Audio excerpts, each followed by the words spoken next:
Okay, we're back on this morning and we're going to be talking about rail this morning, Senate Transportation Committee. So we'll continue our discussion. It's always an interesting discussion. As you know, rail is coming around and doing a little better every year. And a lot of people like to take it. And we're excited about hearing the Burlington to New York City progress at this time. So with that, I'm going to turn it over to Dan from the rail division in the AOT. So go right ahead, Dan, for the record, who you are and what you do. Yeah. Good morning. My name is Dan Delabriere. I am the Rail and Aviation Bureau Director for VTrans. So today we're going to be talking kind of overview kind of where we are with the program. We're going to talk about the budget, which is tab 11 in your budget books. So I'm sure you folks have those handy. We'll get into that in a moment. I was going to start out, if I could share my screen, Sure. Jeannie. I want to show you a few photos of some projects that that we have and where we are with them. You're all set to share. Okay.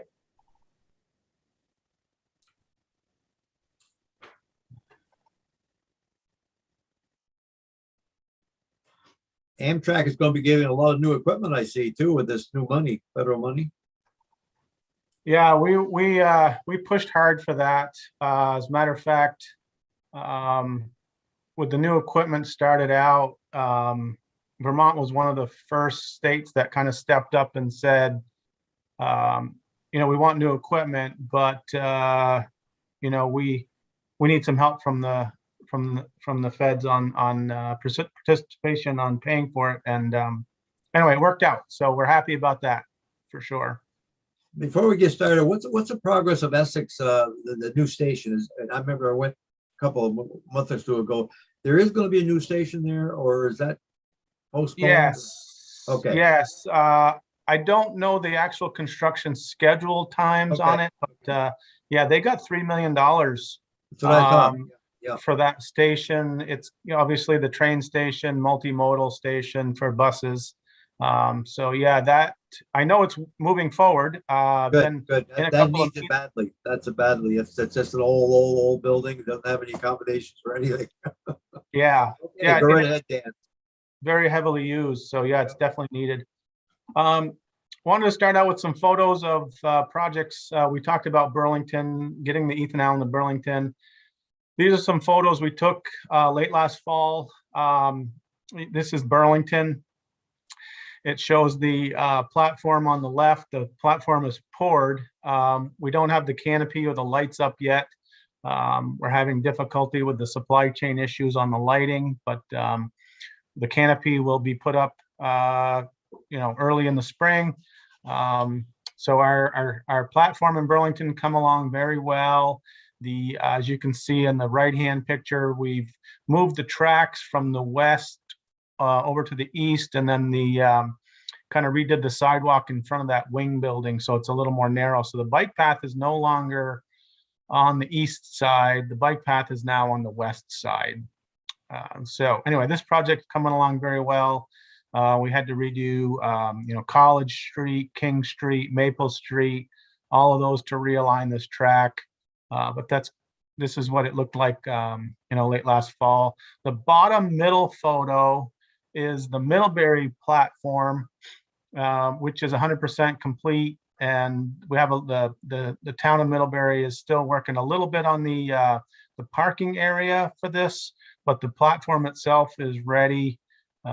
We could accept trains in Middlebury as of today. A little more about bringing Amtrak to Burlington. One of the bigger projects that we had to do was down in Pittsford. And if you look at the bottom left photo, the main line track is all the way to the right-hand side. And then there's two tracks that are considered siding tracks.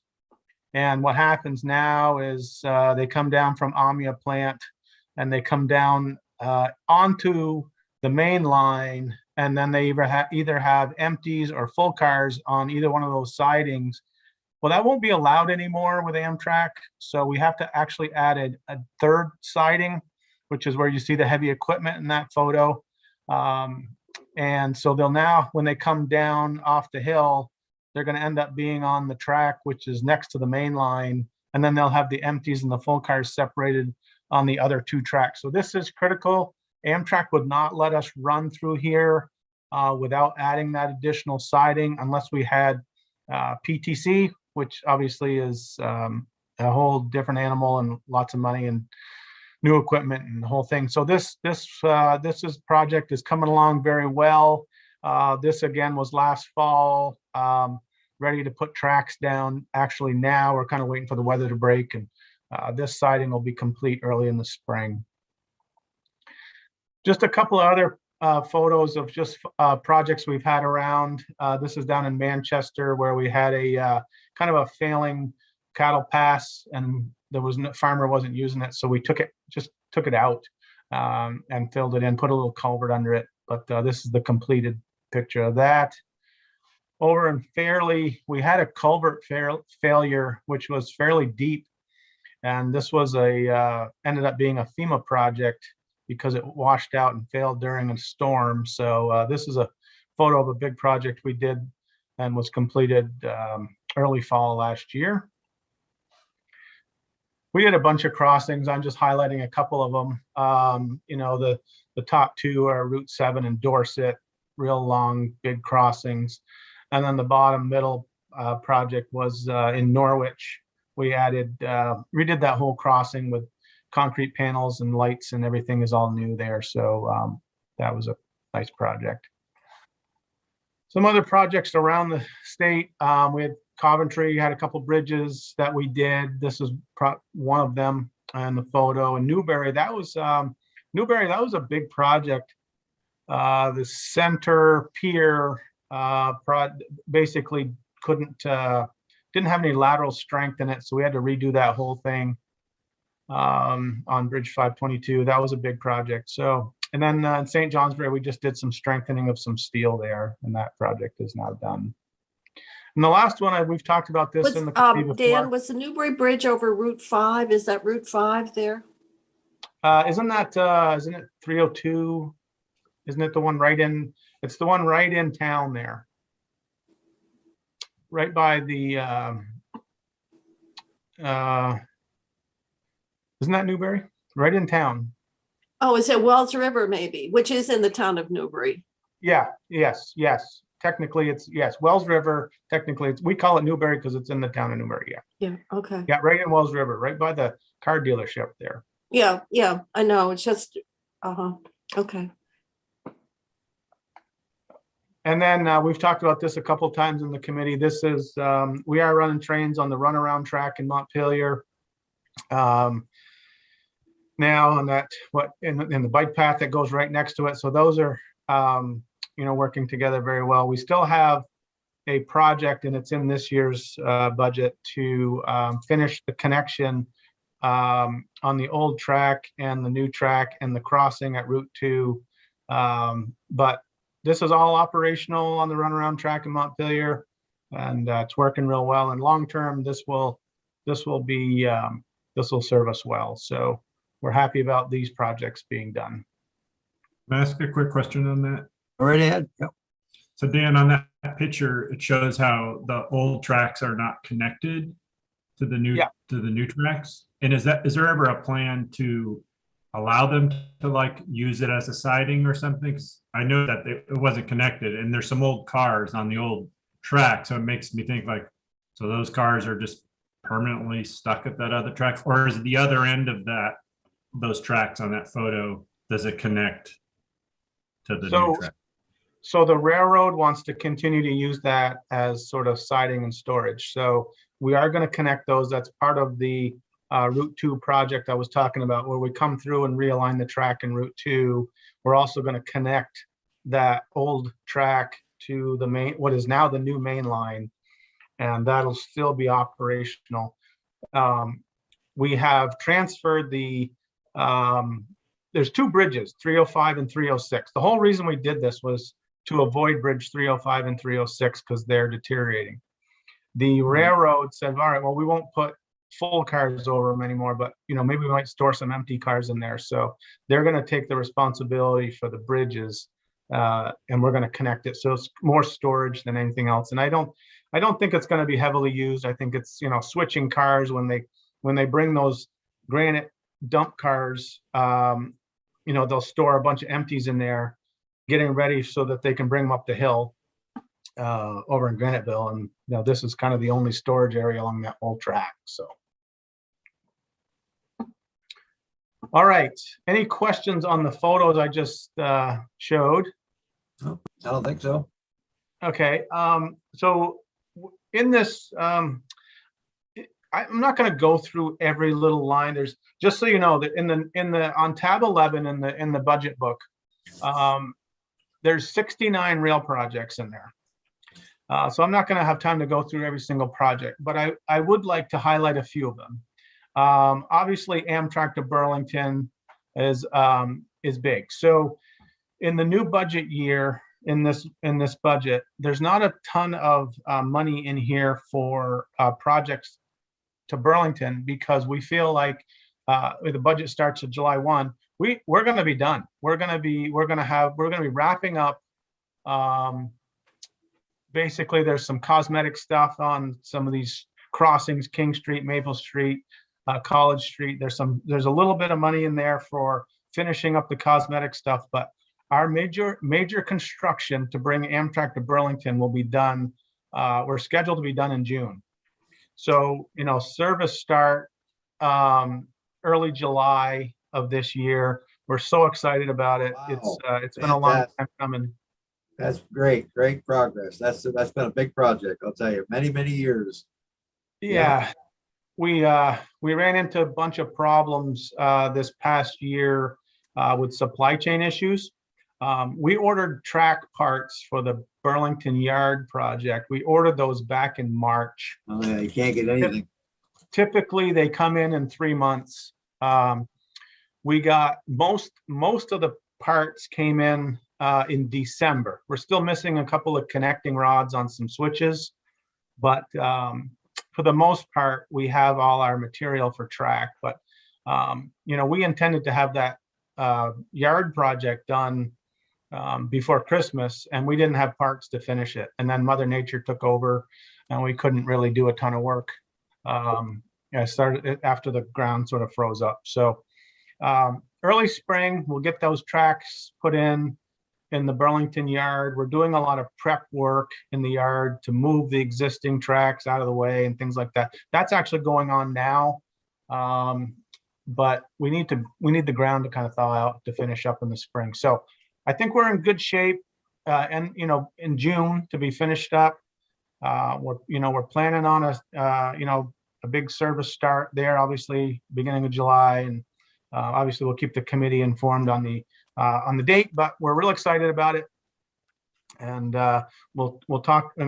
Once we get the exact date, then we'll be able to market it. We'll be able to get the word out about buying tickets. Yep. And all that stuff. So we got to establish a date, which we have not done yet, but it's going to be early July. Good work, Dan. Remember when we started the silent crossings years ago, and then we got criticized and everything else. But thank God we did it years ago and got it behind us, because that was one of the key issues that had the silent crossings through Charlotte and Shelburne.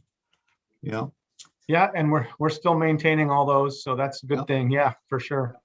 Okay, go ahead. Can I ask a question on that? Yes, I'm sorry, I didn't see you. Yes, go right ahead. Yep. Senator Pershik mentioned this during the break, that this will be faster by like a half an hour from Burlington down to New York City than the current Vermonter. But my question to you, Dan, is that just a current estimate? But these tracks are positioned that if we create, as they get a little bit more improved, or if we cut stops or we streamline it, it could be faster in the years to come. Or is there anything you'd add on expectations about how long it'll take to get to downtown Manhattan from Burlington? So I think that's an estimate. So we don't have our exact run times yet. We're still, we're doing what's called qualifying crews with Amtrak. You may or may not have seen some Amtrak trains coming into Burlington already.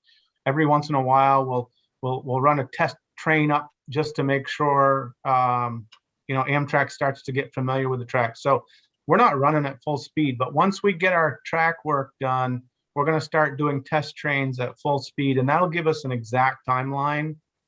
And we'll do that in the spring. So I'm estimating that it's, somewhere around 30 minutes quicker. I don't know, but you got to remember one thing to back up here is if you look at the Vermonter schedule, we've cut the Vermonter schedule. Even a couple of years ago, the Vermonter was probably an hour 20 maybe. We've cut about an hour 20 off the Vermonter in the last couple of years. So Vermont did our big project through Vermont, and then Mass did their project, and then Connecticut did their project. And you put all those projects together, it's taken off about an hour and 20 minutes.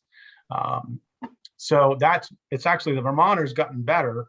The Ethan Allen is about where it's going to be. I don't know that we're going to be able to cut a lot of time off the Ethan Allen just based on, the Vermont section of track from Burlington to Rutland. We're going to be going 59 miles an hour for the most of it and the majority of it. And I don't see us going faster than that.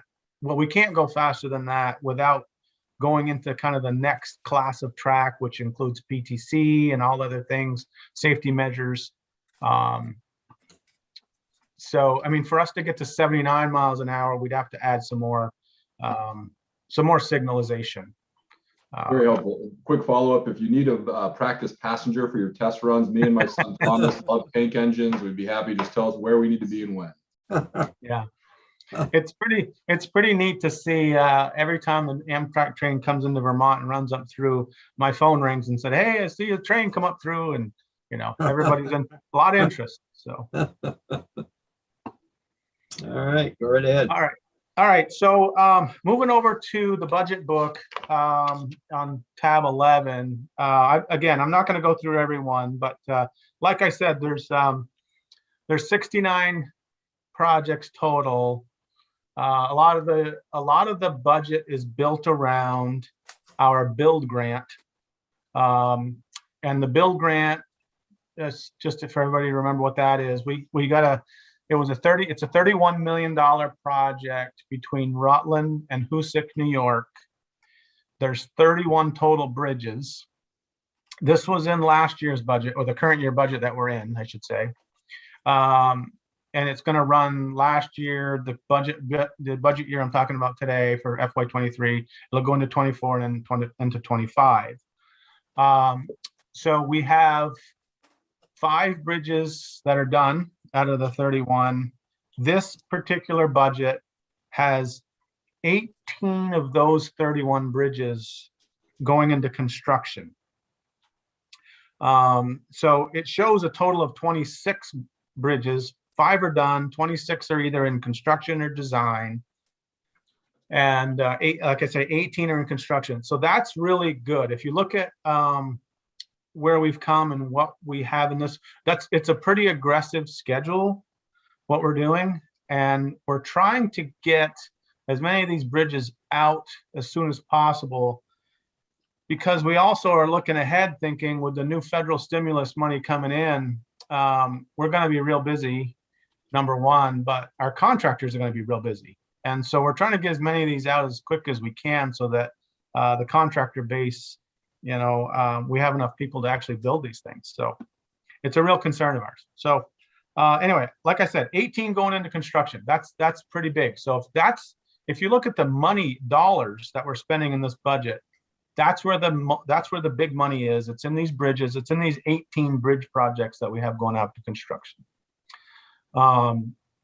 We do have a total of 37 bridges in our budget. And the other bridges are on the other rail lines, smaller projects, not major, reconstruction projects, more rehab type projects. But the major big projects are Rutland to Hoosick. There's actually 3 bridges in this budget that are in the state of New York that we own.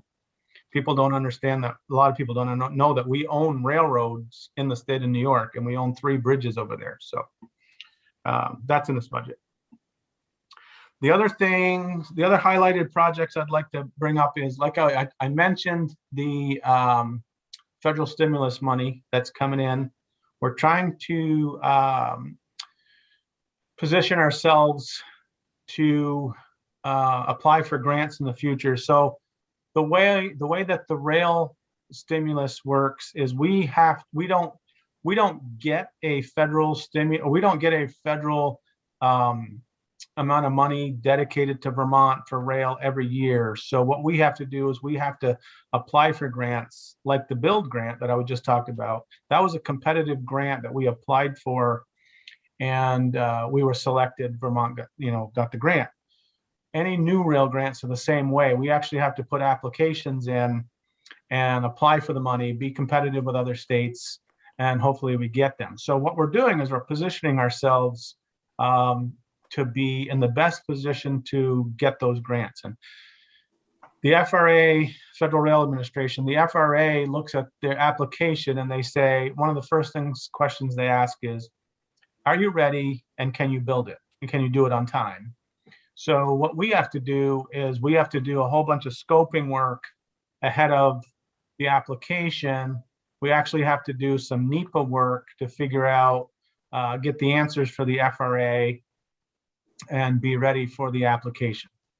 So having said that, what we're doing in this budget year is we're prepping ourselves for applications in the future. So what kinds of projects are we looking at? We're looking at following our rail plan, of course. If you look at our rail plan that we finished a year or so ago, our priorities in there are 286,000 pound cars statewide on our rail system.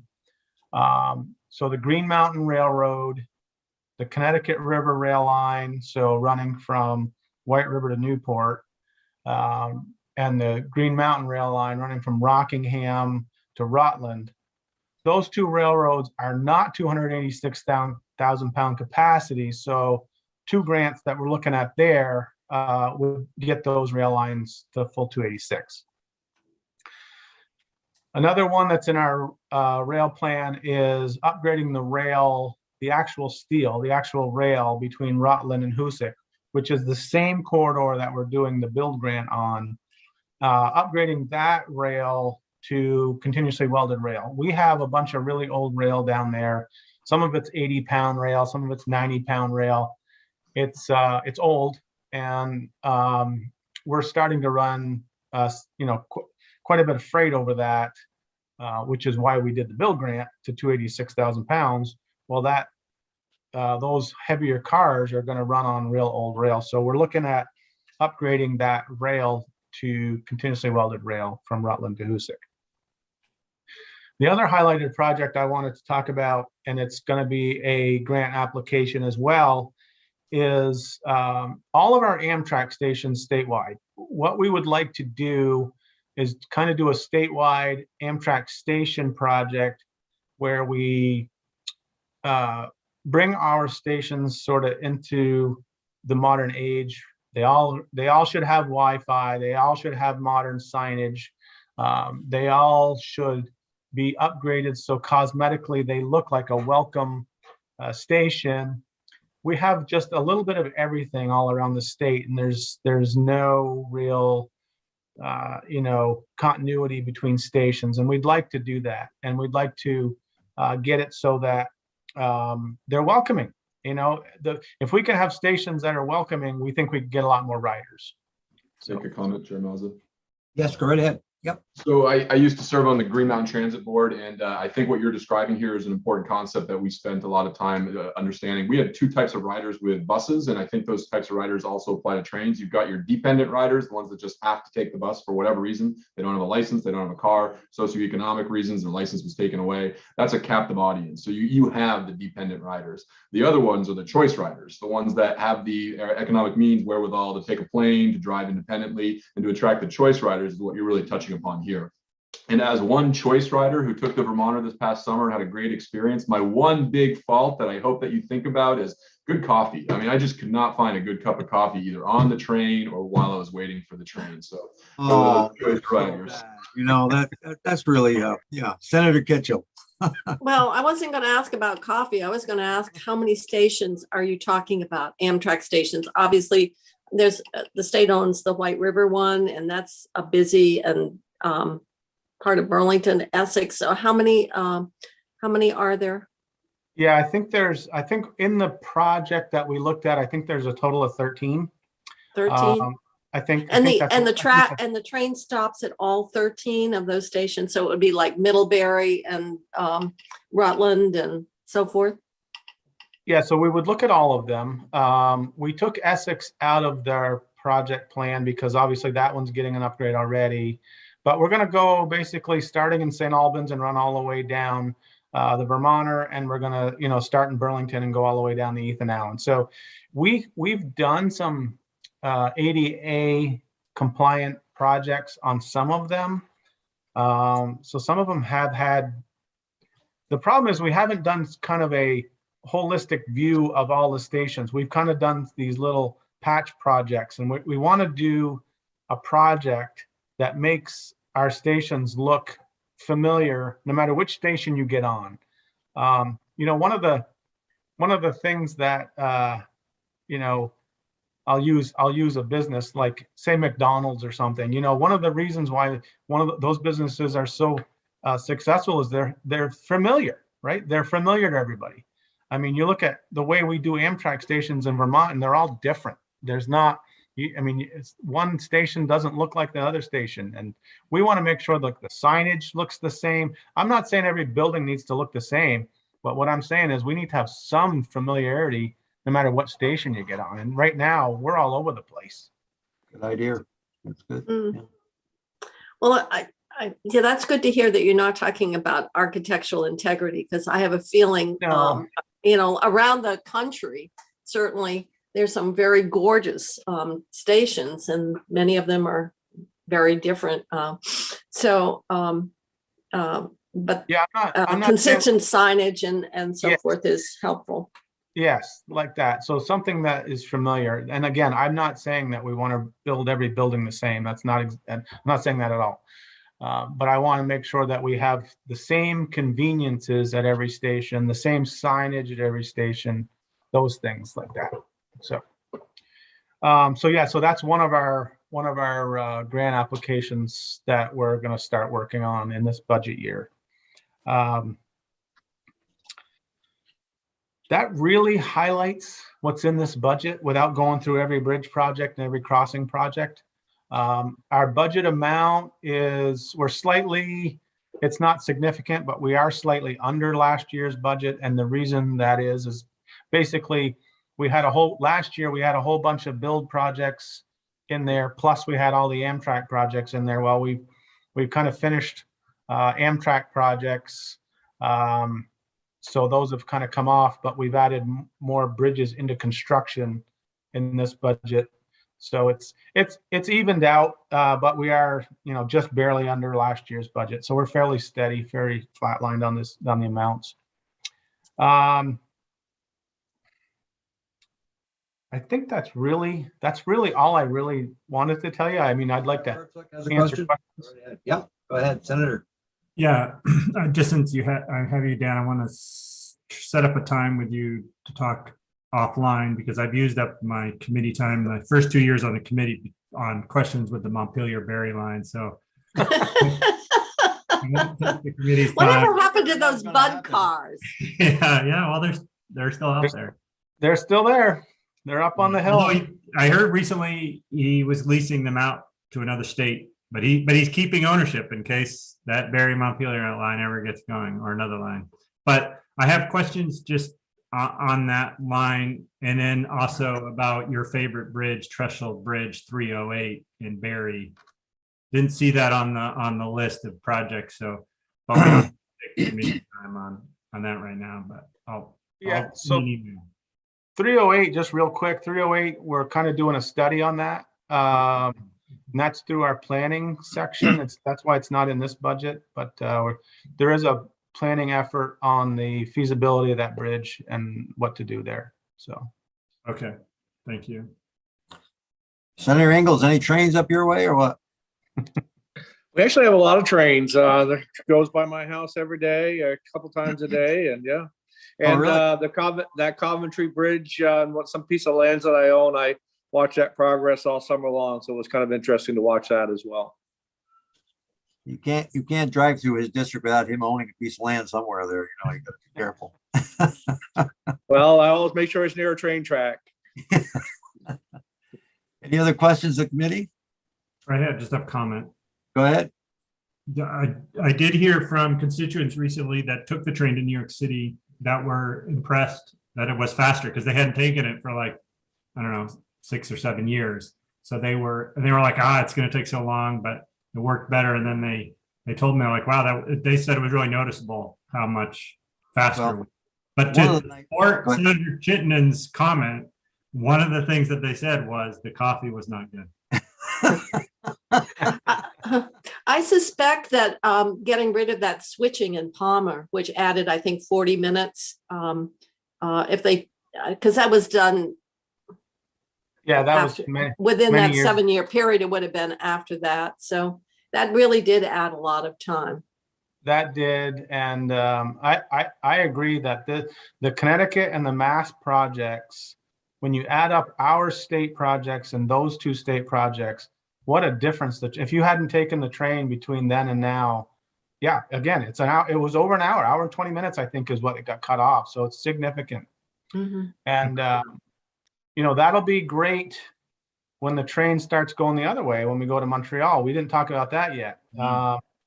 So Montreal is still, our passenger. So getting to Burlington was our number one. Getting to Montreal now is kind of our next number one. 2 years. 2 years. We heard that on Jane. We used to hear that all the time. 2 years.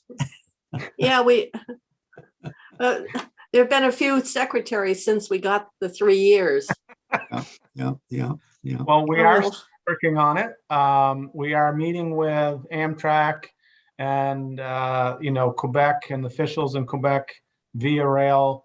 We're meeting with all those folks continually to talk about it. Now, we haven't, we're not making, large strides. We're inching forward. The new administration in Quebec is very supportive. They are trying to find creative ways to advance construction on some of their rail lines up there because there's some infrastructure that needs to be repaired. And it's nothing that's in our hands. That's the problem.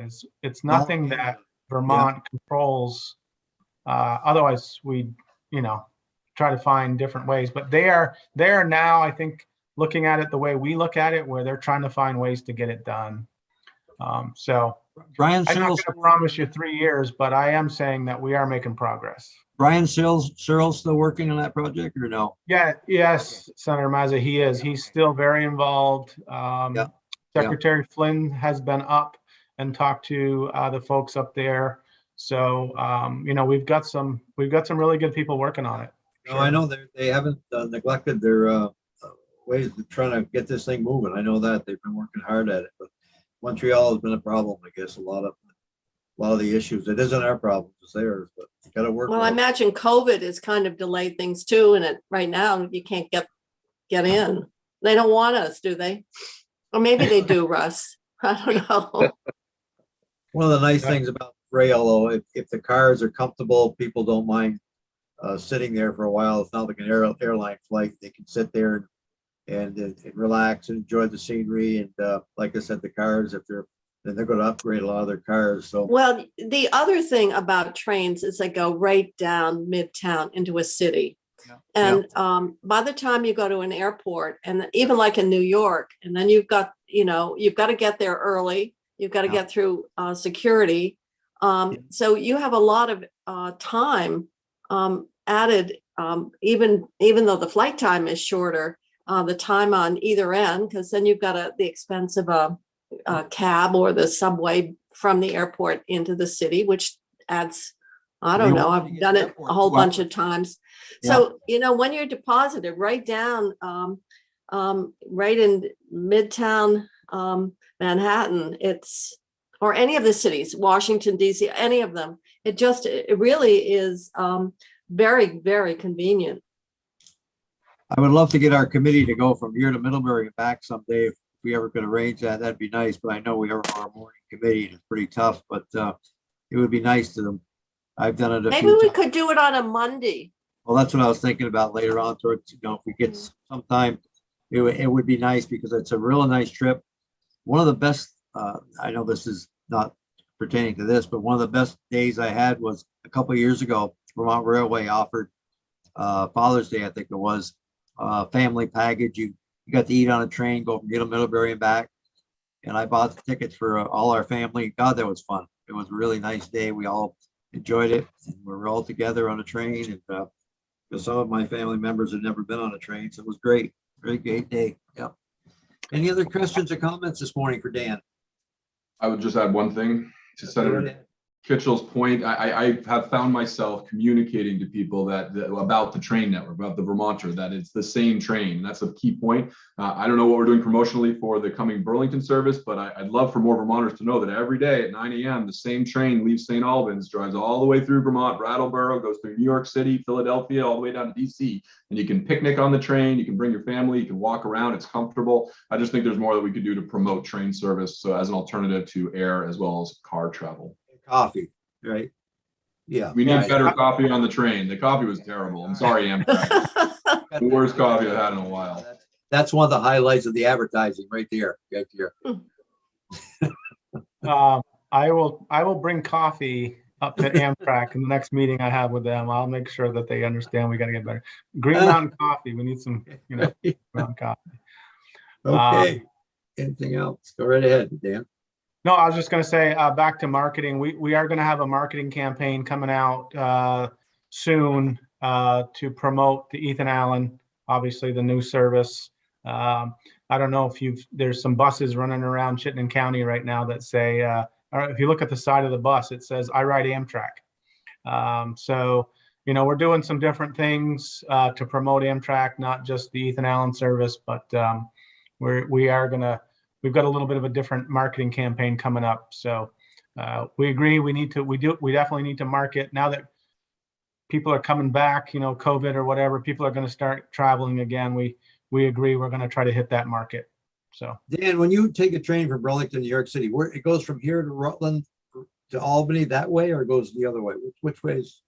So when we get the Ethan Allen, that's the way the Ethan Allen will go. They'll go down to Rutland and then over Albany and then straight down into the city. The Vermonter obviously goes, it ends up in the same place, but it goes east, right? And it goes through Mass and, Springfield, Mass, down to Hartford, Connecticut, and then it goes down this kind of east coast into the city, where the Ethan Allen's going to go west and then straight down. The Vermonter goes kind of east and then back over. Okay. So Good to know. Another- Okay. One Yes, last, go ahead. Yep. thank you. One last question, Dan. Is there any talk working with Massachusetts, maybe New Hampshire, about a train to Boston? So that's the tough part is, the connection would be Springfield. You'd have to, are you talking about one single train where you don't have to get off, or are you talking, because right now the problem. You can do it now, but you have to transfer to Springfield. But I wondered, is there any talk about a more direct route, I guess? So if you look at our rail plan, it's mentioned in there, and there was a study done several years ago about it. It is one of the sort of long-term goals in our rail plan, but we haven't talked about it recently. Like I said, we're getting the Amtrak to Burlington and getting the Vermonter to Montreal. Those are our number ones. And if we can achieve those, maybe we start looking at our number 2s and 3s. So Dan, what does New Hampshire have for rail service? Obviously, if you look at, there's 89 that goes down from White River right into Concord to Boston. I'm just wondering. So they have, so the Vermonter actually goes into Claremont. There's actually a stop in Claremont, New Hampshire. It's part of our train. And then they have, that's basically what they have. They have got the Downeaster kind of clips New Hampshire, but that goes down into Boston. But they don't really see what happened in New Hampshire is they weren't, a lot of their railroads, when they started going defunct many, many years ago, they just gave them up. And so there's a lot of rail lines in New Hampshire that kind of don't connect anymore. And so that's part of the problem, and that's part of our freight problem as well. And that's why Vermont is so critical to freight all around New England. Anything from Canada to the East Coast, most of it goes through Vermont because none of the New Hampshire railroads connect anymore. You can't get there. Yeah, that's what I was thinking, there's no slice right down through southern New Hampshire into Boston, I don't think so. So you have to go to Springfield and then over. Right, that's correct. Yeah. They can ship produce. You can't, the produce prices are doubling right now because the trucking industry is so, there's no truckers. And the produce coming out of Florida, California, Mexico, oh my God, the prices are just right through the ceiling because it relies on trucking.